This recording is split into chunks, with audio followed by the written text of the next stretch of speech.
It was a cool Friday evening when Marcus Johnson drove through his neighborhood after a long day at work. The street lights had just come on, casting long shadows across the tree-lined streets. Marcus was tired but satisfied after winning an important case that day. As a civil rights attorney with 10 years of experience, he had seen many victories, but today's felt especially good. Marcus was only 3 blocks from his home when he noticed the flashing blue and red lights in his rearview mirror. He checked his speedometer. He wasn't speeding. He made sure his taillight was working that morning. Confused but calm, Marcus pulled over to the side of the road. He watched in his side mirror as the police officer stepped out of the patrol car. The officer was a white man with a stern face, probably in his mid-40s. His hand rested near his gun as he walked toward Marcus's car. Marcus rolled down his window and placed both hands on the steering wheel where they could be clearly seen. This wasn't his first traffic stop. As a black man driving in America, he knew the rules for staying safe. License and registration, the officer demanded without greeting or explanation. His nameplate read, Officer Wilson. "Good evening, officer," Marcus replied politely. "May I ask why you pulled me over?" Officer Wilson's face hardened. "I said license and registration. Now." Marcus kept his voice level. "I understand, sir, but I'd like to know the reason for the stop." "You look suspicious driving around this neighborhood," Officer Wilson said, his eyes narrowing. "People like you don't usually live around here." The words hung in the air. Marcus felt a familiar knot in his stomach, anger mixed with caution. He had moved into this upscale neighborhood 2 years ago, but this wasn't the first time he'd been stopped for looking suspicious. "Actually, I do live here," Marcus said, "just 3 blocks down on Maple Street." "Sure you do," Officer Wilson scoffed. "ID. Now, or step out of the car." Marcus knew his rights, but he also knew that situations like this could turn dangerous quickly. He reached slowly for his wallet in the center console. "Moving my hand to get my wallet," he said clearly, narrating his movements. As he opened his wallet, a business card fell out. Officer Wilson snatched it up before Marcus could retrieve it. The officer stared at the card, then at Marcus. The card clearly showed Marcus Johnson, civil rights attorney, along with the name of his prestigious law firm. "This you?" Officer Wilson asked, his tone changing slightly. "Yes, that's me," Marcus replied. "Now, could you please tell me why I was pulled over? As you can see, I'm just trying to get home after work." Officer Wilson handed back the card but still held out his hand for the license. "Routine traffic stop. Your left taillight looked dim." Marcus knew his taillight was fine. He had checked all his lights that morning, a habit he developed years ago. This wasn't about a taillight. A second patrol car pulled up behind Officer Wilson's vehicle. Another officer stepped out and approached. "Everything okay here, Wilson?" the new officer asked. "Just checking this gentleman's ID," Officer Wilson replied, his tone noticeably more professional than moments before.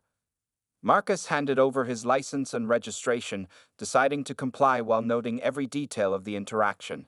His law partner had always said, "Document everything." And that's exactly what Marcus planned to do once this was over.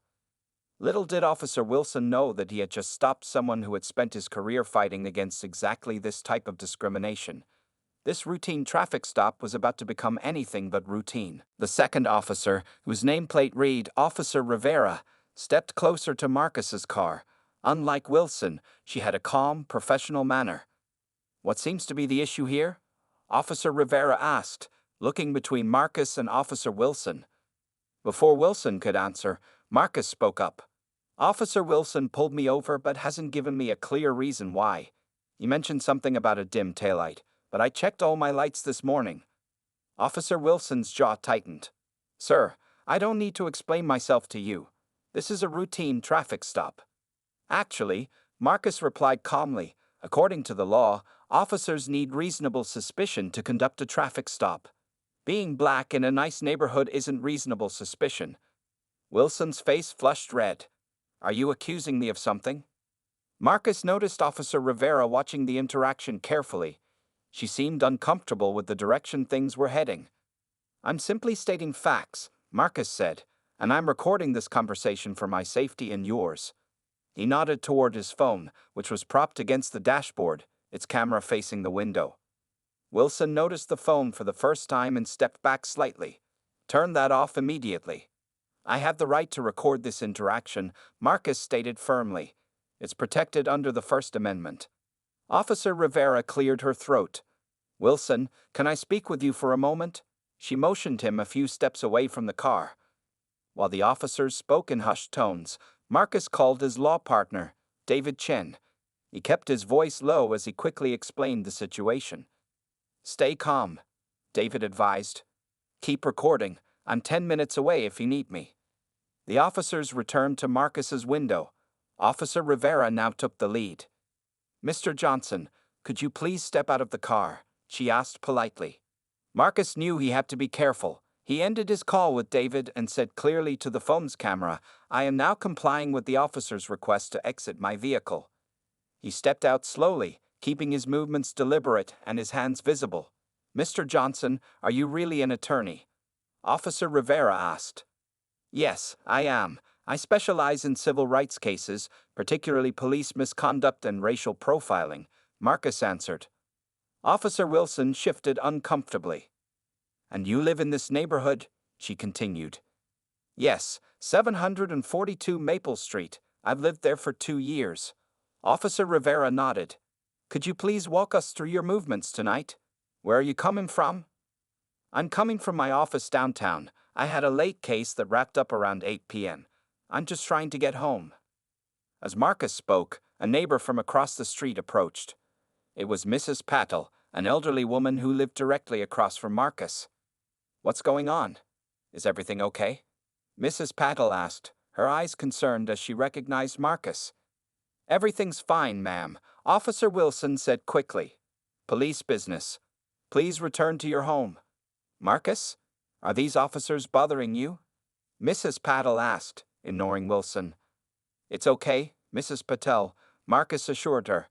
We're just clearing up a misunderstanding. This young man is my neighbor, Mrs. Patel told the officers firmly. He helps me with my groceries every Sunday. He's a wonderful person and a lawyer too. Officer Rivera looked at Wilson, whose expression had shifted from confidence to discomfort. Mr. Johnson, do you have your ID with you now? Officer Rivera asked. Marcus handed over his driver's license.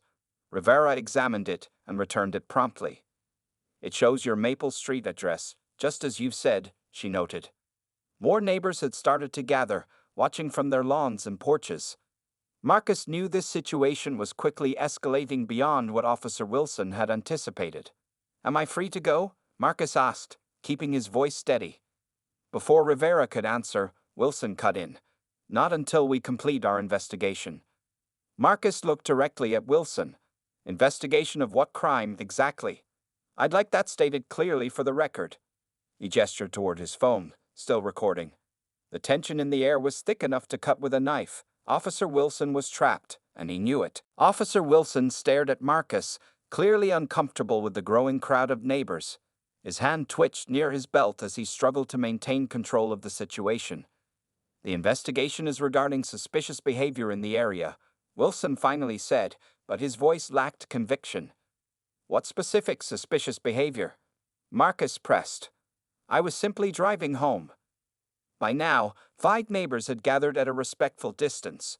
Mrs. Patel stood her ground closest to the scene, arms crossed and watching the officers carefully. Among the neighbors was Dr. James Thompson, the local hospital's chief surgeon who lived next door to Marcus. Everything all right, Marcus? Dr. Thompson called out. Marcus nodded but kept his focus on the officers. I'm just trying to understand why I was pulled over. Officer Rivera seemed increasingly uncomfortable.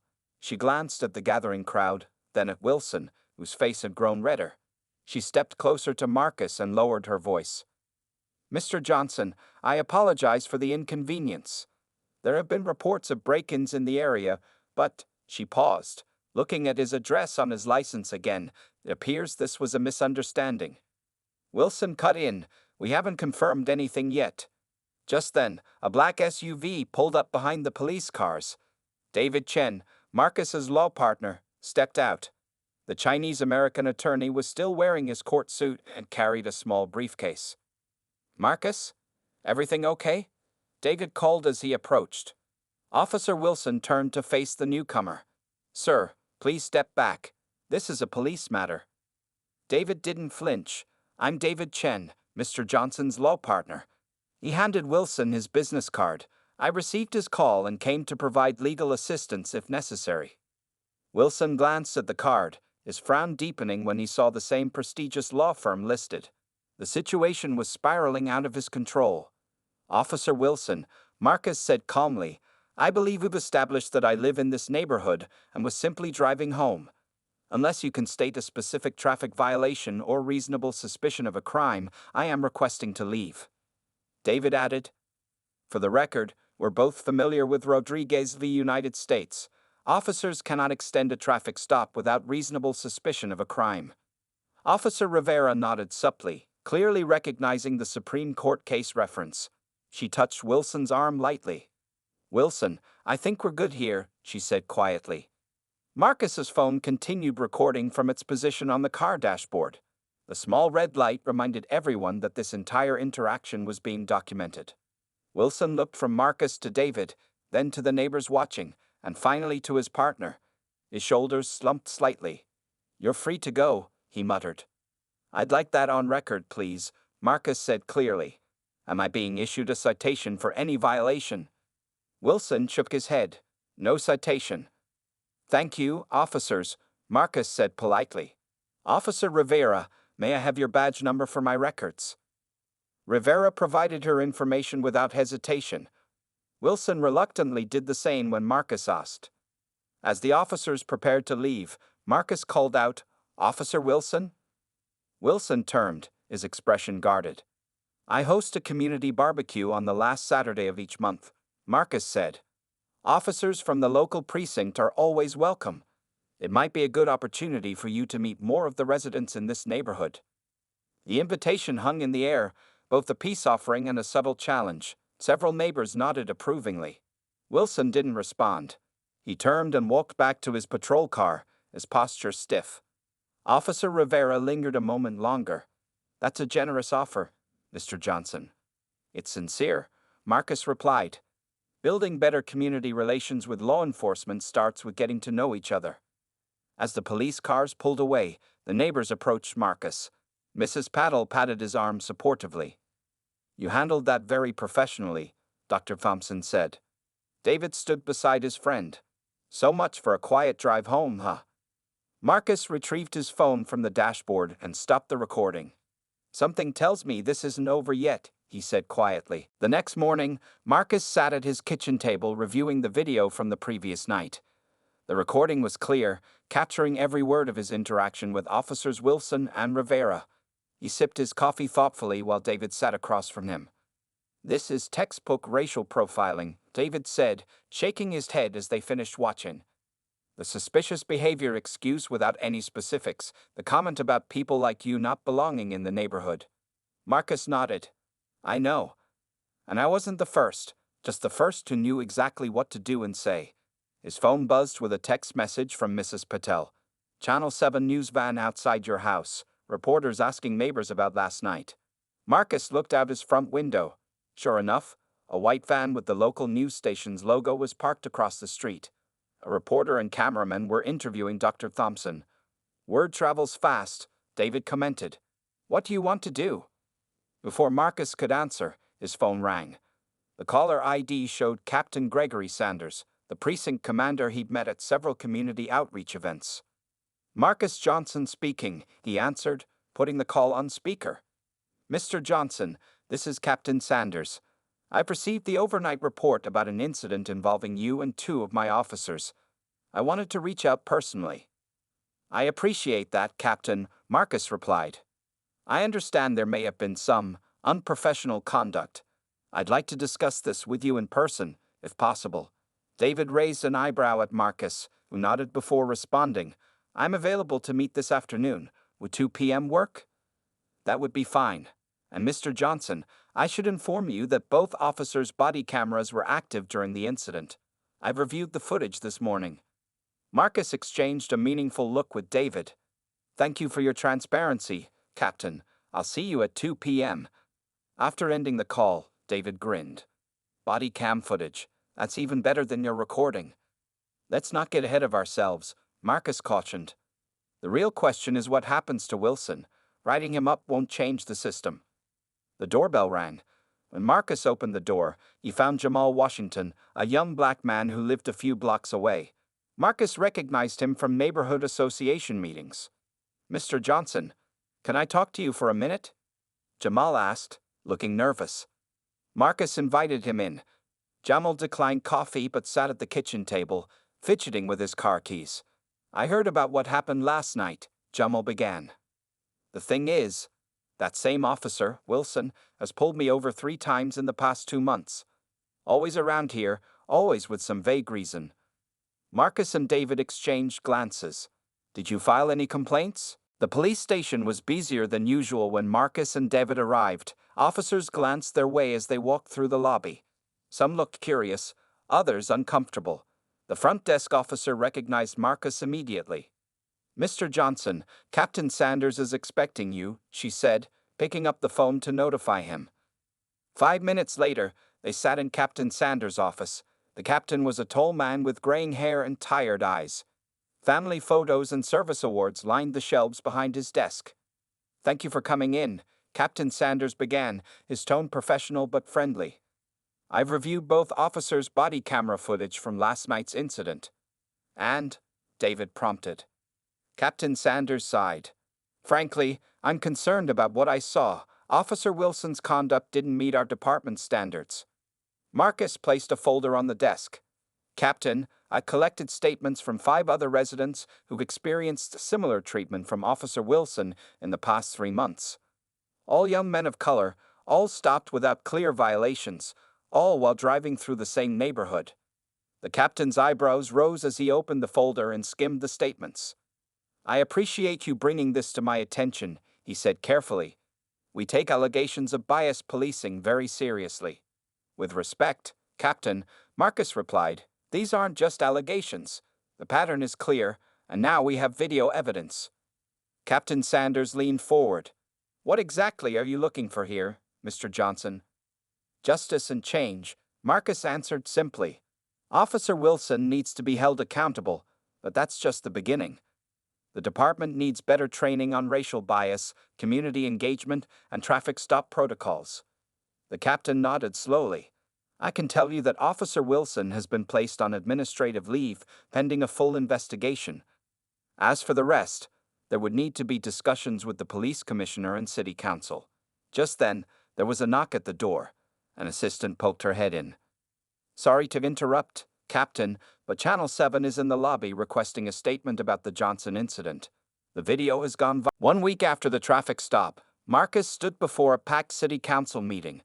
The small council chamber was filled beyond capacity, with people lining the walls and spilling into the hallway. Local news cameras captured the scene as Marcus approached the microphone. "Good evening, council members," Marcus began. "My name is Marcus Johnson. Many of you now know me from a viral video, but I'm here today as an attorney, a neighbor, and a concerned citizen." The council members listened attentively. Mayor Wallace, a stern woman with silver-rimmed glasses, nodded for him to continue. "Last week, I was pulled over in my own neighborhood for what Officer Wilson called suspicious behavior. That behavior was simply driving while black." Marcus's voice remained calm but powerful. Since then, 23 other residents have come forward with similar stories. A murmur ran through the crowd. Behind Marcus sat the people who had shared their experiences, mostly young men of color, but also women, elderly residents, and teenagers. They represented every part of the community. Officer Wilson's actions were not isolated incidents, Marcus continued. They reflect systemic issues within our police department that must be addressed. Commissioner Hayes shifted uncomfortably in his seat at the side of the room. Captain Sanders sat beside him, his expression unreadable. Marcus outlined his proposed reforms, pointing to specific incidents and statistics. As he spoke, David distributed packets to the council members containing data on racial disparities in local traffic stops. "The numbers don't lie," Marcus said. "Black drivers in our city are 6 times more likely to be stopped than white drivers, yet less likely to be found with contraband." Council member Rodriguez, who represented Marcus's district, spoke up. "Mr. Johnson, These reforms you're suggesting would require significant resources and policy changes. Yes, they would, Marcus agreed. But what is the cost of doing nothing? What price do we put on justice and equality? The room fell silent. Mayor Wallace cleared her throat. We've received hundreds of emails and calls about this incident. The public is demanding action. Commissioner Hayes stood and approached the microphone. What he said next surprised everyone. The police department is prepared to work with Mr. Johnson and community leaders on implementing these reforms, he announced. We've already placed Officer Wilson on indefinite suspension pending the completion of our investigation. A cheer erupted from the crowd. Marcus hadn't expected this public acknowledgement. Furthermore, Hayes continued, once the noise died down, we will be instituting mandatory body camera usage for all traffic stops with weekly reviews of footage. And we're committed to working with the newly formed Community Oversight Committee. Marcus caught David's eye. This was more than they had hoped for. After the meeting, as people gathered outside the council chambers, a young reporter approached Marcus. Mr. Johnson, how do you feel about the commissioner's announcement? She asked, holding out her microphone. It's a step in the right direction, Marcus replied carefully. But the real work begins now. These can't just be promises. They need to become reality. As the crowd dispersed, Jamal Washington approached Marcus with tears in his eyes. Thank you, he said simply. For the first time, I feel like someone heard us. Marcus nodded, placing a hand on Jamal's shoulder. This is just the beginning. Later that evening, as Marcus returned home, he found Officer Rivera standing on his porch. Officer Rivera, he said, surprised. What brings you here? She looked uncomfortable but determined. I wanted to apologize for not stepping in sooner that night. And, she hesitated, I want to help with the reforms. There are good officers who want change too. Marcus studied her for a moment, then nodded. Come in, we have a lot to talk about. Inside, Marcus's phone buzzed with a text from David. Wilson just resigned. Internal Affairs found a pattern of misconduct in his record. Change was happening faster than anyone expected. The simple act of standing up for his rights had sparked something much bigger, a movement toward justice that was spreading through the entire community. 3 months after the traffic stop incident, Marcus stood at the front of the community center gymnasium. The room was filled with residents, police officers, city officials, and media representatives. A large banner hung on the wall reading Community Police Partnership Summit. Welcome, everyone, Marcus said into the microphone. 6 months ago, I wouldn't have believed we'd all be here together like this. People nodded in agreement. The journey to this moment had been challenging but transformative.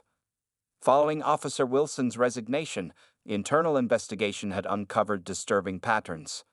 Wilson had disproportionately stopped minority drivers, often without recording proper reasons. The findings had forced the department to examine its wider practices.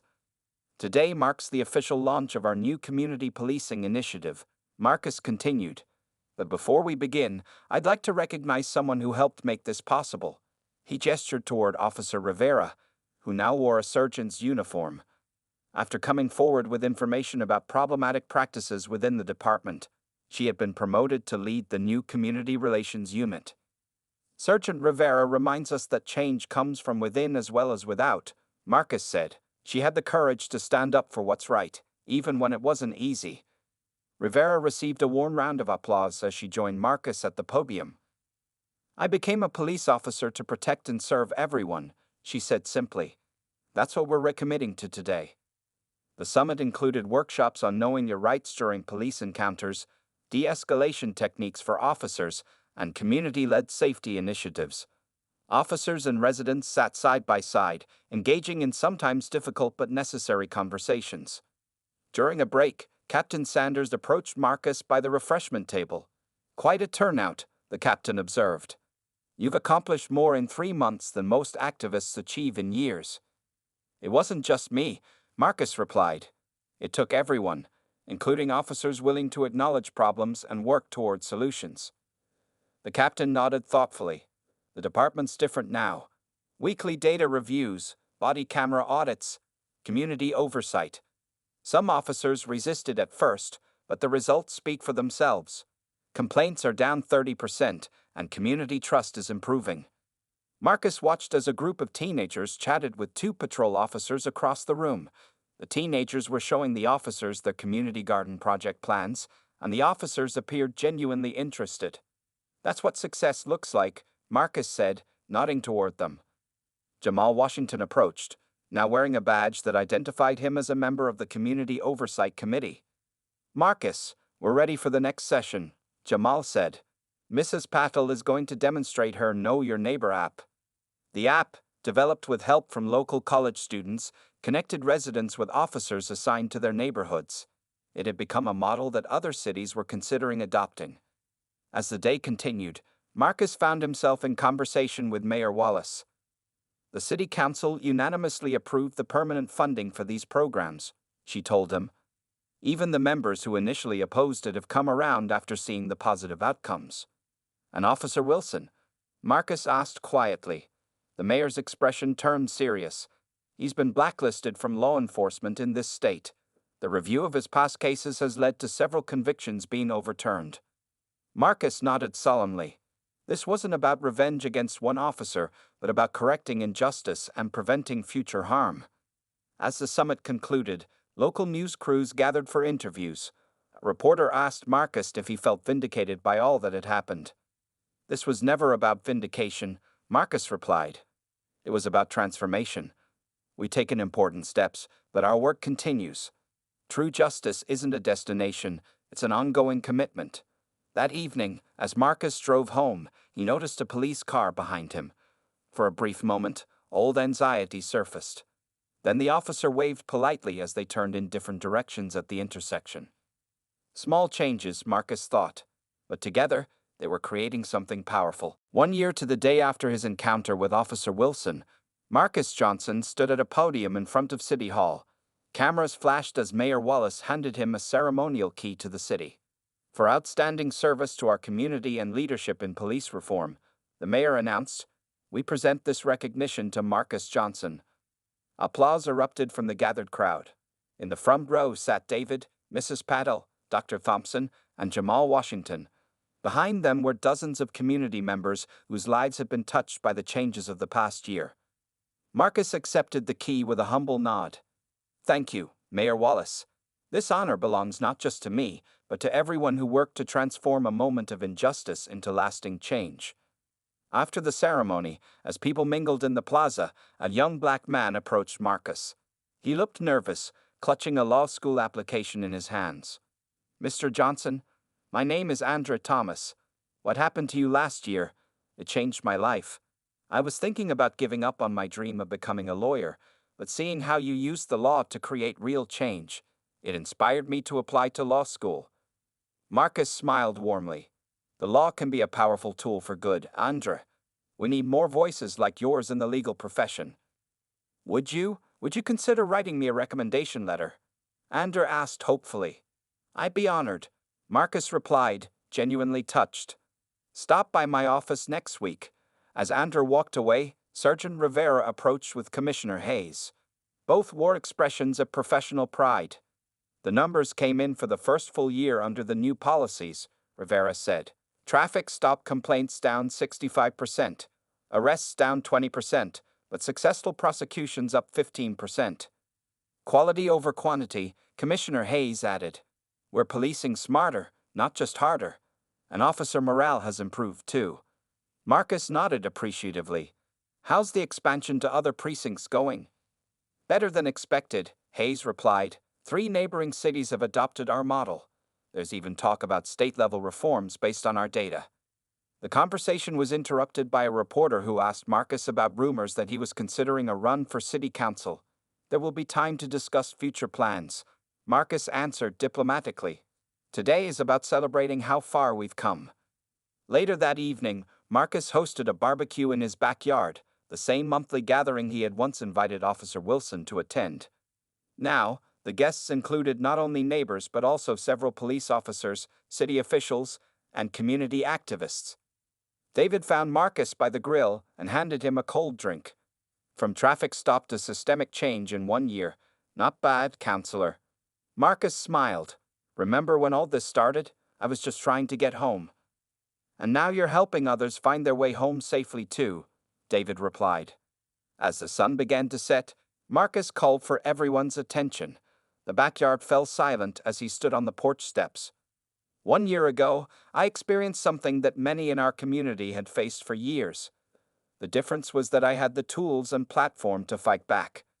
Marcus paused, looking at the diverse group gathered before him. What matters isn't what happened that night. What matters is what we built afterward. He raised his glass.